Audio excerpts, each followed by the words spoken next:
Hello वांगशी lovers and एजा lovers. तो guys please कुछ समय निकाल लीजिए और मेरी ये बात सुन लीजिए। ये बहुत ज़्यादा ज़रूरी है, बहुत बहुत ज़्यादा ज़रूरी। एक्चुअली मैं बताना चाहती हूँ कि ये मेरी लास्ट वीडियो होगी जो एडिटेड होगी। इसके बाद जो भी वीडियोस आएंगी वो आपको बिना एडिटेड मिलेगी, जिसमें जैसे सिचुएशन होगी वैसे इमेजेस आपको नहीं मिलेंगी। और रही बात मेरे दूसरे एफएफ की, तो उसमें भी वही होगा। अब से आपको कोई भी वीडियोस एडिटेड नहीं मिलेंगी, क्योंकि जिस तरीके का आपका रिस्पांस है मुझे नहीं लगता कि अब मैं कुछ और ऐसी वीडियोस बनाऊंगी। और शायद से ये जो एफएफ चल रही है 2 ठो, ये मेरी आखिरी एफएफ होगी। इसके बाद मैं कोई और एफएफ शेयर करने में बिल्कुल भी इंटरेस्टेड नहीं हूँ, क्योंकि आपका रिस्पांस देखकर मेरा सच में दिल एकदम भर गया है कि अब मेरी हिम्मत तो नहीं है कि मैं दूसरी एफएफ शेयर करूँ। इसलिए अब ना ही आपको कोई दूसरी एफएफ मिलेगी और ना ही मुझे अब और समय बर्बाद करना है, क्योंकि मैं इतनी मेहनत करूं और उसके बाद जैसा रिस्पांस मुझे मिल रहा है मुझे उससे बिल्कुल भी खुशी नहीं हो रही है। इसलिए ये 2 एफएफ भी मैं कंप्लीट नहीं करती। बट आप सब जो भी कुछ ही सुन रहे हैं, लेकिन सुन तो रहे हैं ना, इसलिए मैं उनके लिए बस इसे एक्सप्लेन करी, वरना तो मैं बीच में इसे छोड़ देती। इसलिए मैं बस जल्दी जल्दी फटाफट इसे कंप्लीट करना चाहती हूँ। इसलिए मैं वीडियोस बड़ी बड़ी बनाऊँगी जिसमें बिल्कुल भी एडिटेड पार्ट नहीं रहेगा। आपको इमेजेस तो वांगशन की मिल जाएंगी, बट सिचुएशन के अकॉर्डिंग जैसे मैं कोशिश करती हूँ बनाने की वैसी नहीं मिलेंगी। और शायद ये और जो एफएफ चल रही है ये दोनों ही आखिरी एफएफ होंगी मेरे इस चैनल की। और अब इसके बाद मैं कोई भी एफएफ शेयर नहीं करूँगी। तो मुझे बस इतना ही कहना था। तो चलिए आज के पार्ट को हम स्टार्ट करते हैं। तो अभी तक हमने देखा था कि हमारे प्यारे से वशियान को फाइनली ये रियलाइज़ हो गया है कि वो हमारे वांगची से कितना ज़्यादा प्यार करता है, वो उसके बिना जी भी नहीं सकता। बट इसे समझने में उसे बहुत ज़्यादा देर हो गई है। वो टूट गया था, बट उसे हमारी मदर मून संभालती हैं और उसे बताती हैं कि कैसे उसके पास अभी भी एक चांस है अपनी मेट को बचाने का, उसे ढूंढने का, उसे संभालने का। विशियन वही करता है और वो तुरंत ही वहाँ से उसे ढूंढने के लिए निकल जाता है। वो उस थ्रेड की हेल्प लेता है और वो देखता है कि वो एक बहुत ही छोटे से प्लैनेट के सामने आके खड़ा हो गया है। वो उसमें एंटर करता है और देखता है कि वो प्लैनेट बहुत ही डिफरेंट है उसके प्लैनेट से। सबसे पहली चीज़ जो वो देखता है कि वहाँ पे बहुत ज़्यादा स्मोकी है, वहाँ कुछ भी क्लियर नहीं दिख रहा। वहाँ क्लियर देखने के लिए आपको बहुत ज़्यादा अपनी आइज़ पे फोकस करना होगा, बहुत पेन देना होगा। और दूसरी चीज़ जो वो नोटिस करता है कि वो उसका मून उस प्लैनेट का रेड है और वहाँ की रिसेंटफुल एनर्जी तो बहुत ही ज़्यादा स्ट्रॉन्ग है। ये डेमोनिक रेल्म से भी ज़्यादा स्ट्रॉन्ग वहाँ की डेमोनिक एनर्जी है। उसे फील हो रहा था कि अगर वो अपनी चिंचन निकाले और अभी से यहाँ बजाना स्टार्ट करे तो मिलियंस ऑफ कॉप्सेस खड़ी हो जाएंगी, एक पूरी फौज बन जाएगी। उसे समझ नहीं आ रहा था कि आखिर इतनी ज़्यादा रिसेंटफुल एनर्जी यहाँ कैसे हो सकती है। बट अभी उसे समझने के लिए ये सभी बातें ज़रूरी मायने नहीं रखती। अभी उसका ज़्यादा समय जो ज़रूरी बात थी वो था उसके लव को बचाना। वो फिर से उस थ्रेड की हेल्प से और अंदर जाने लगता है और वो एक केव के सामने पहुंचता है। वो केव बहुत ही अजीब सा उसे फील हो रहा था। उस केव में बहुत ही ज़्यादा स्ट्रॉन्ग रिसेंटफुल एनर्जी वो फील कर सकता था, जो कि उस प्लैनेट से भी ज़्यादा ज़्यादा ज़्यादा बहुत ज़्यादा आ रही थी। उसे भी एक पल के लिए सफोकेशन फील होता है, क्योंकि वो रिसेंटफुल एनर्जी उसके दिमाग पर हावी हो रही थी, उसके दिमाग को काबू कर रही थी। बट वो भी एक डेमोनिक किंग है, उसने भी इन डेमोनिक पावर्स पे मास्टर कर रखा है। वो ऐसे कैसे किसी भी पावर के अंदर कंट्रोल हो जाए। वो चुपचाप अंदर एंटर करता है और वहाँ वो कुछ आवाज़ें सुनता है। वहाँ पर 2 लोग बातें कर रहे थे। क्या ये ठीक होगा? अभी हमें कुछ और लेट होने का इंतज़ार करना चाहिए। एक पर्सन कहता है दूसरे पर्सन से, नहीं ये हो नहीं सकता। अगर वशियन यहाँ आ गया तो बहुत ज़्यादा दिक्कत हो जाएगी। कैसे आएगा वो? उसे तो पता भी नहीं कि मैं कहाँ, और जो बता सकते हैं वो तो यहाँ फ्लोर पे बेहोश पड़े हुए हैं। और तब वशियान की नज़र बेहोश पड़े वो लोगों पे जाती है। वो और कोई नहीं, हमारे लैनहुआन और लैंचिंग थे जो बेहोश थे और उनकी बॉडी से ब्लड आ रहा था। वुशियान जल्दी से दौड़कर अभी वहाँ जाना चाहता था और उन्हें बचाना चाहता था, बट उसका एक गलत कदम वांगची की जान ले सकता था। और तब उसकी नज़र उसके बिलव्ड पर जाती है, जो ब्लैक रोब से बहुत ही ज़्यादा एलिगेंट लग रहा था, ब्यूटीफुल लग रहा था और बहुत ही ज़्यादा हैंडसम डैशिंग लग रहा था। बट वो एक बहुत बड़े से रॉक के ऊपर लेटा हुआ था और बिना कोई मूवमेंट किए वहाँ पे बस लेटा हुआ था। वुशियान देखता है कि वहाँ 2 पर्सन्स थे। एक तो हमारे चिरैन थे और एक दूसरा पर्सन था जो अल्फ़ा, एक स्ट्रॉन्ग अल्फ़ा था और वो एक वैम्पायर था, क्योंकि उसे अच्छे से फील हो सकता था कि ये वैम्पायर की सेंट है। वैम्पायर्स वो पर्सन्स होते हैं जो किसी का भी ब्लड पीते हैं, ब्लड कंज्यूम करते हैं और वही उनका फूड होता है। उनकी पावर्स बहुत ही ज़्यादा होती है और इस दुनिया में वैम्पायर्स, वेयरवुल्फ, विचेस बहुत लोग रहते हैं। यहाँ पर वुशियान समझ गया था कि आखिर चिरैन की मदद ये सब चीज़ें करने में किसने की, क्योंकि वो कोई और वैम्पायर नहीं था, वो खुद वुशियान क्लैन, वी क्लैन जो वुशियान की है, डेमोनिक क्लैन का सेनापति था, जो उसी के क्लैन से बिलोंग करता है। इसीलिए चिरैन को सब कुछ पता चल गया था कि आखिर क्या हो रहा है और कैसे हो रहा है। वुशियान को बहुत ही ज़्यादा गुस्सा आता है। उसका दिल करता है कि वो अभी इसी वक्त इसे मार डाले, बट वह भी खुद को काबू करता है क्योंकि वांगची की जान ऐसे खतरे में पड़ सकती थी। वह समझ गया था कि आखिर क्यों चिरैन ने कहा था कि अपने ही अक्सर धोखा देते हैं और हमें अपनों से ही बचकर रहना चाहिए। वुशियान समझ गया था क्योंकि वो वुशियान हमेशा ही उसके सेनापति की रिस्पेक्ट करता था क्योंकि वो उससे बड़ा है, बट अभी जो वो देख रहा है उसे बहुत ही ज़्यादा गुस्सा आता है। और तब वो सेनापति कहता है, वैसे तुम्हें इसे जल्दी मारना चाहिए, हाँ, क्योंकि मुझे उस वुशियान को उस गद्दी से हटाकर खुद डेमोनिक किंग बनना है। मैंने भी डेमोनिक किंग बनकर इस पूरी डेमोन रेल्म में किंग रूल करना है, और वैसे भी उस वुशियान से तो मैं बेटर किंग बनूंगा।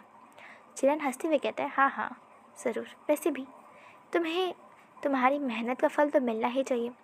आखिर वो तुम ही पर्सन जिसने मुझे सब कुछ समझाया, बताया और आज इस प्लेनेट को बनाया, क्योंकि हम दोनों नहीं, बरसों से, जब से वो भविष्यवाणी हुई है तब से यहाँ पर इनोसेंट ओमेगास को मारते हुए आए हैं और उन्हें किल करते हुए आए हैं ताकि ये पावरफुल ब्लैक स्वॉर्ड बना सके, जिससे वांगची का सेक्रीफाइस करते ही मुझे तुरंत ही मेरी सारी पावर्स मिल जाएंगी और कोई भी कुछ भी नहीं कर पाएगा और मैं बहुत ही ज़्यादा स्ट्रॉन्ग हो जाऊंगा और फिर पूरी यूनिवर्स पर मैं रूल करूंगा।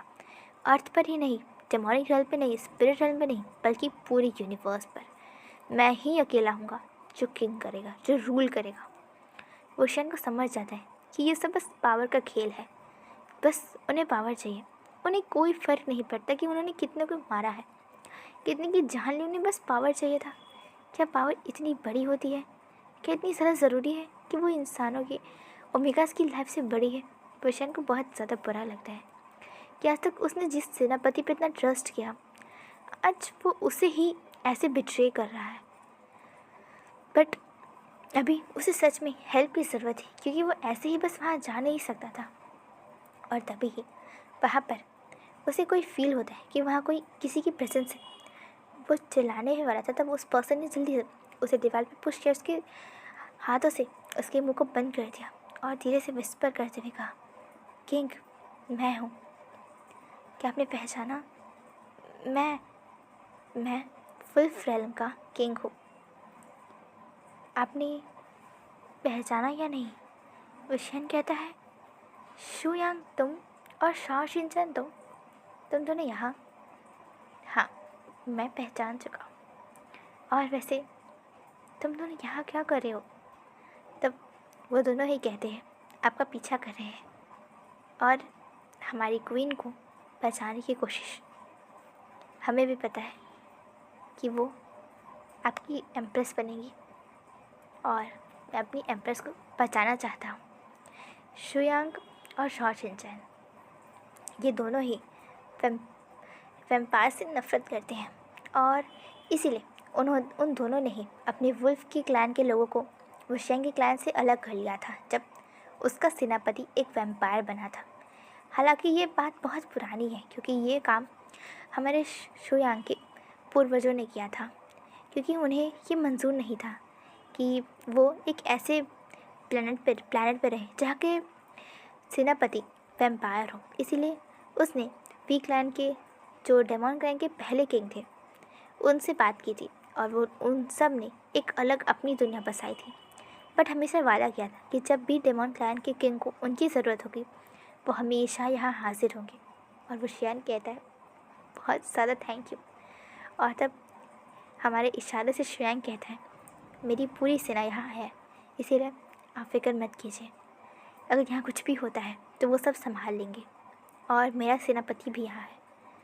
वो इशारों से हमारे सेनापति को दिखाता है जो और कोई नहीं नी होए सांग थे। वो कहता है ये भी यहाँ है। फिर शुयांग, शॉ शिनचा, नी होए सांग और हमारा वुशियान अब एक प्लान करते हैं और जिसके हिसाब से कुछ वुल्फ चिल्लाएंगे अपनी आवाज़ में और इससे अगर वहाँ कि कोई ना कोई ज़रूर ही केव से बाहर देखने आएगा उन 2 पर्सन में से, और तुरंत ही वो सभी अपनी सेना को ऑर्डर करेंगे और उस पर्सन को वहीं किल कर देंगे, चाहे वो कोई भी हो। क्योंकि अकेला पर्सन इतनी बड़ी सेना के साथ जिसमें मिलियंस ऑफ वुल्फ्स हैं उनसे जीत तो नहीं सकता है। इसीलिए वो इसे एग्जीक्यूट करते हैं और बाकी के 3 जो अंदर हैं, जो 4 अंदर हैं, वो उस पर्सन पे हमला करेंगे जो कि अंदर रहेगा केव के, और इस प्लान को एग्जीक्यूट करते हैं। और तभी बाहर से कुछ वुल्फ चिल्लाने लगते हैं और इसे सुनकर दोनों ही जो अंदर हैं केव के वो डर जाते हैं। और तब चिरान कहता है तुम जाओ देखो उसे कि क्या वो ठीक है, यहाँ क्या हो रहा है और ये वुल्फ यहाँ कैसे आ सकते हैं, क्या तुमने कोई वुल्फ ओमेगास को चुरा लिया है। तो फिर वो पर्सन कहता है वैम्पायर शायद से हाँ, शायद वही है और उन्होंने जेल को लगता है तोड़ दिया है, मैं देख कर आता हूँ। और जैसा प्लान हुआ था वहीं उसी समय जैसे ही वो वैम्पायर बाहर आता है उसे सभी वुल्फ वहीं ख़त्म कर देते हैं। और अब प्लान थी टीम की बी की, जिन्हें अब ख़त्म करना था उस पर्सन को जिसकी वजह से ये सब कुछ स्टार्ट हुआ था, यानी लैन चिरैन को। वुशियान और वो तीनों ही सीधे अंदर जाते हैं। उन्हें के पास कोई भी प्लान नहीं था, उन्हें कुछ भी पता नहीं था कि आगे क्या हो सकता है, आगे उनके साथ क्या होगा। उन्हें कोई भी रियलाइजेशन इस बात का नहीं था। उन्हें अब फ़र्क भी नहीं पड़ता था क्योंकि उन्हें पता है अभी सिचुएशन ऐसी है कि या करो या मरो, या तो वो वांगजी को बचाएंगे या खुद उसकी जगह वो सैक्रिफाइस होंगे उसके साथ। इसीलिए और जब चिरैन इसे देखता है तो वो हंसते हुए कहता है ओह तो वुल्फ क्लैन अब आई है अपने वुशियान किंग की हेल्प करने, जिसने तुम्हारी हेल्प की थी, जिसकी शायद पूर्वजों ने तुम्हारी हेल्प की थी, है ना। तो शुयांग कहता है हाँ, उन्होंने मेरी हेल्प की थी मेरे पूर्वजों की, इसलिए अब समय आ गया है इस सेक्रीफाइस को रोकने का और तुम्हें मारने का। ओ वुल्फ, तुम्हें पता नहीं है कि मेरे पास कितनी ज़्यादा डिमोनिक पावर्स है, तुम उन डिमोनिक पावर्स के सामने बिल्कुल टिक नहीं सकते। तो शुयांग हंसते हुए कहता है बट अफसोस शायद तुम्हें पता नहीं कि वुल्फ्स के ऊपर डार्क एनर्जी का कोई असर नहीं होता, क्योंकि वुल्फ खुद ही डार्क एनर्जी के क्रिएटर होते हैं। वुल्फ वही पर्सन है जो रात के अंधेरों में चांद को देखकर चिल्लाते हैं, क्योंकि इससे उनकी डार्क एनर्जी, उनकी पावर्स बढ़ जाती है। और अगर तुम हम पे डार्क एनर्जी का यूज़ करोगे तो तुम्हें लगता है कि तुम बच पाओगे। इसीलिए अब इतना याद रखना कि तुम्हारा अंत आ गया है। चिरैन हंसते हुए कहता है हाँ मुझे ये पता है, बट हमला मैं नहीं करूँगा। तो कहता है वांगजी इन चारों को ख़त्म कर दो। और ये सुनते ही वांगजी तुरंत ही जो उस बड़े से पत्थर पर लेटा हुआ था वो अपनी आंखें खोलता है और चारों पर्सन हैरान हो जाते हैं, क्योंकि वो चाह कर भी वांगजी को हर्ट नहीं कर सकते हैं। बट वांगजी तो कुछ समझने सुनने को तैयार होगा ही नहीं, क्योंकि वो किसी और के कंट्रोल में है, वो कैसे सुनेगा। और वो तुरंत ही अपनी वो डार्क स्वॉर्ड निकालता है और उनसे फाइट करने लगता है। वो चारों ही केवल डिफेंस कर रहे थे, केवल वांगची को डिफेंड कर रहे थे और ख़ुद को प्रोटेक्ट कर रहे थे। इनसे ज़्यादा वो कुछ कर भी नहीं सकते थे। और तब शुयांग और शॉ शिनचैन कहते हैं, किंग प्लीज़ एम्प्रेस को रोकिए, हम उन पे हमला नहीं कर सकते और उन्हें हर्ट तो नहीं कर सकते, बट ऐसे वो हमें हर्ट कर देंगी। इनकी स्वॉर्ड बहुत पावरफुल है और बहुत ज़्यादा ही हर्ट कर रही है। प्लीज़ किंग कुछ करिए, हम इन पे हमला कैसे करें। शुयांग को खुद को समझ नहीं आ रहा था कि आखिर वो क्या करे, बट उसे तभी याद आता है कि मदर मून ने क्या कहा था कि ये रेड थ्रेड से उसे बांधना। वो तुरंत ही उस रेड थ्रेड को बहुत लंबा खींचता है और फ्राई करते हुए वो रेड थ्रेड को वांगची की चारों तरफ बाउंड कर देता है बहुत टाइटली, और उसे वो सांग को पकड़ा देता है। एक तरफ से उसने उस डोर को पकड़ा हुआ था और एक तरफ से वो शियान ने, वो दोनों ने ही एकदम टाइटली उस डोर को वांगची को बांध दिया था। और उस डोर को तो कोई तोड़ नहीं सकता, कोई काट नहीं सकता, कोई छूट नहीं सकता उससे, और इसलिए वांगची भी उसमें बंध गया था। और ये देखकर चिरान की होश ही उड़ जाते हैं कि ये क्या हो गया, ये कैसा थ्रेड है और ये क्या है। और तब हमारा बुशियान एकदम डार्कली, एकदम एंग्री वॉइस अपनी आंखों से उसकी तरफ देखता है। उसकी आंखें रेड थी और उसकी आंखों से देख के लग रहा था कि एक पल भी वो उस चिरान को जीने नहीं देगा। और तब चिरान को समझ आ गया था कि अब उसका अंत आ गया है, बट वो इतनी जल्दी हार नहीं मानेगा। वो उस डार्क स्वॉर्ड को, जिसने उसने मिलियंस ऑफ ईयर्स से मिलियंस ऑफ ओमेगास को किल करते हुए उसे बनाया था, उस डार्क एनर्जी को, उस स्वॉर्ड को वो निकालता है। हालांकि उसने इसे रखा था वांगची के सेक्रीफाइस के लिए, बट अभी उसे अपनी जान बचाने की ज़्यादा ज़रूरत है, क्योंकि वांगची को तो वह कभी भी सेक्रीफाइस कर सकता है, बट अगर वो ही मर गया तो सेक्रीफाइस कैसे करेगा। इसीलिए वो उस स्वॉर्ड को निकालता है। उस स्वॉर्ड के अंदर से बहुत ज़्यादा ब्लैक स्मोक आ रहा था, बट वशियान को उससे कोई फ़र्क नहीं पड़ता, क्योंकि वो ऑलरेडी उन सब का मास्टर है। वशियान और चिरान के बीच में फ़ाइट होती है, जो बहुत ज़्यादा नहीं बट हाँ हाफ एन आवर तक चलती है, क्योंकि चिरान भी बहुत ज़्यादा स्ट्रॉन्ग है, वो कोई कच्चा खिलाड़ी नहीं है, और इसलिए उनकी फ़ाइट हाफ एन आवर तक चलती है। बट इसमें वशियान ने चिरान को ऑलरेडी बहुत ज़्यादा इंजर्ड कर लिया था, बहुत ही ज़्यादा। और तब तक हमारे लैन हुआन और लैंचिंग भी होश में आ गए थे, क्योंकि हमारे शॉ शिनचैन एक हीलर है और वो ही अपने वुल्फ क्लैन के एक बेस्ट हीलर हैं। और शॉ शिनचैन ने शुयांग और नी होसांग की मदद से उन दोनों को ही होश में ला दिया था। और ये देखकर लैंचिंग और लैनवन को बहुत ज़्यादा अच्छा लगता है कि वुशियान फाइनली अपनी मेट के लिए बचाने के लिए लड़ रहा है, अपनी मेट को प्रोटेक्ट कर रहा है। और आखिरकार वो समय आ ही जो आना चाहिए था। वशियान ने अपनी स्वॉर्ड सुबियान को चिरान के दिल के आर पार कर दिया। चिरान की बॉडी से ब्लड आ रहा था और तब चिरान अपने घुटनों पे गिर जाता है।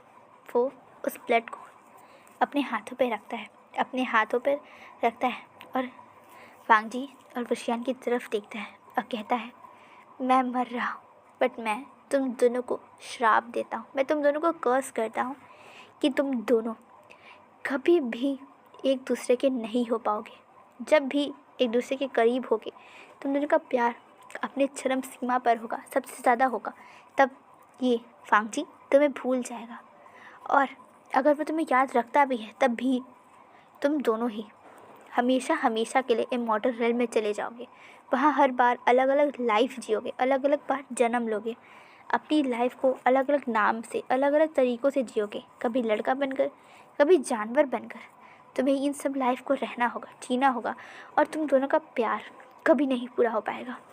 तुम दोनों ही अपने वजूद को, खुद को भूल जाओगे। तुम क्या हो क्या नहीं, ये सब कुछ तुम भूल जाओगे। और ये वांगची तुम्हें कभी प्यार नहीं करेगा, उसके लिए तुम अनजान हो जाओगे। वो तुम्हें भूल जाएगा कि तुम कौन हो, वो तुमसे नफ़रत करने लगेगा कि तुम कौन हो। ये सब कुछ वो भूल जाएगा। उसे नहीं पता होगा कि ये सभी चीज़ें क्या है। ये सभी चीज़ें हमेशा ही वांगची के दिमाग से मिट जाएंगी, और जब भी उसे याद आएगा तो उसे ये याद आएगा कि तुमने उसकी मदर को मारा है।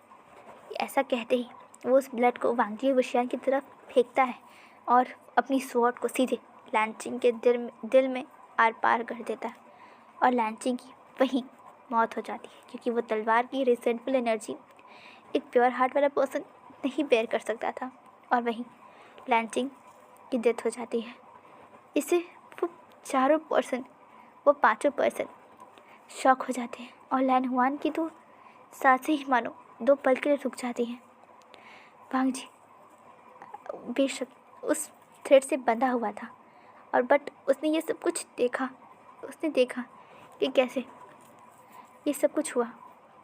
वो तुरंत ही, जैसे ही जियान की सांसें रुकती हैं, वांग जी तुरंत ही अपने सेल्फ कॉन्शियसनेस में आ जाता है। वो जो उसका डार्क सेल्फ था, जो उसकी पावर्स का दूसरा फॉर्म था, वह तुरंत ही सप्रेस हो जाता है और रियल वांग जी, रियल हैंग बंगजून बाहर आ जाता है। और वांग जी अपनी मदर को ऐसे देखकर बहुत ही ज़्यादा टूट जाता है। लैन हुआन अपनी वाइफ को अपनी आर्म्स में उन्होंने उठाया हुआ था, उसे पकड़ा हुआ था, उसे बार बार हिला रहे थे, कहते वांग चिंग उठो, चिंग देखो देखो, तुम ऐसे मुझे छोड़कर नहीं जा सकती, लैंचिंग प्लीज़ उठो, माई लव्ड प्लीज़, ये क्या कर रही हो तुम, प्लीज़ उठो। बट अब कुछ भी करने का कोशिश बेकार था। वांग जी को सब कुछ याद था, सब कुछ वो जानता था, उसे पता चल चुका था। और उसकी आंखों से आंसू आते हैं। वो अपनी मदर के पास जाता है, अपने घुटनों पे गिर जाता है और कहता है, मदर ये सब कुछ मेरी वजह से हुआ, मैंने ही, मेरी वजह से आप अब इस दुनिया में नहीं है, मैं भी नहीं जीना चाहता। वो तुरंत ही अपने बच्चे को बुलाता है और इससे पहले कि वो खुद को कुछ करता, वुशियान जल्दी से उसकी बेचन को छीन लेता है। वांग जी कहता है, छोड़िए इसे, मुझे ख़त्म कर लेने दीजिए खुद को, ये सब कुछ मेरी वजह से हुआ। मुझे जो सबसे ज़्यादा प्यार करता था इस दुनिया में वो नहीं है, और अब मेरे डैड की हालत देख रहे हैं आप, छोड़िए इसे। वैसे भी मुझे नहीं है जीना इस श्राप के साथ, तो नहीं, आप मुझे प्यार नहीं करते और ये श्राप उनके लिए है जो प्यार करते हैं। इस श्राप का कोई मतलब नहीं, बट हाँ, इसलिए अब मुझसे कोई प्यार नहीं करेगा। मैं जानता हूँ डैड भी मुझसे नफरत करेंगे, क्योंकि मम्मा मेरी वजह से उन्हें ये सब हुआ और मेरे पास अब कोई वजह नहीं है जीने की, इसलिए मैं मरना चाहता हूँ, मेरी स्वर्ण मुझे वापस कीजिए। वुशियान उसे कहता है, नहीं, तुम्हारे पास जीने की वजह है। वांग जी कहता है, नहीं है, मैं इमॉर्टल अर्थ पर जाना चाहता हूँ, मैं अर्थ पर ही रहूँगा और वहीं रहूँगा, मैं यहाँ नहीं रहना चाहता।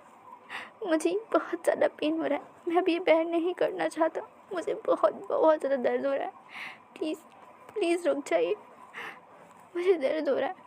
और वह कहते कहते बहुत बुरी तरीके से रोने लगता है। वुशियान उस थ्रेड से उसे आज़ाद करता है और उसे टाइटली हग कर लेता है और कहता है, प्लीज़ वांग जी ऐसे मत रो, प्लीज़ मत रो, वांग जी मत रो ऐसे। और वुशियान इससे पहले कुछ कहे, हेलो वांगशे लवर्स एंड एशियन लवर्स। तो अब हम लोग कल देखते हैं कि आखिर वुशियान ने ऐसा क्या कहा और आखिर अब आगे क्या होगा। तो गाइज, ऑलवेज लव वांगशन एंड ईशान। Bye bye guys and take care of yourself.